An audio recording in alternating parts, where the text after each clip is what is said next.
Hello, welcome. Question 11, WASSCE 2025, Further Mathematics for Ghanaian Students, the objective text question.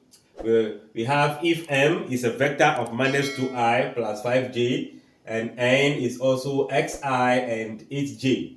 We have to find the value of x when the dot product of m and n is 26.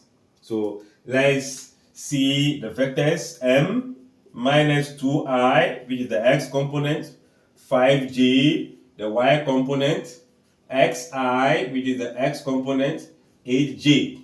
So the dot product is to multiply these two vectors together, which is putting the negative 2i plus 5j multiplied by the xi plus what? 8j. Remember, in the dot product, the x component multiplied together plus the y component. So let me rearrange this as negative 2 on the x component, 5, multiplying by the x on the x component, 8. So if I multiply these together, that will give me minus 2x plus 5 times what? 8.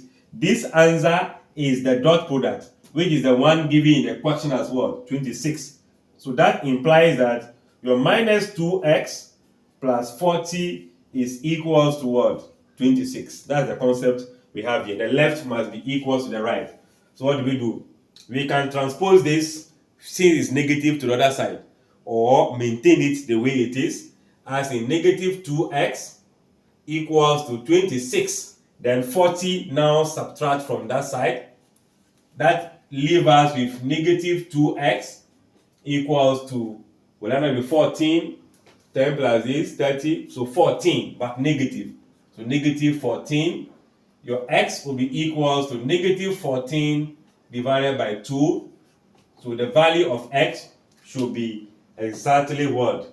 7. So let's see the option A become the best word option. I guess concept is clear. Like, share, comment, and subscribe to the video.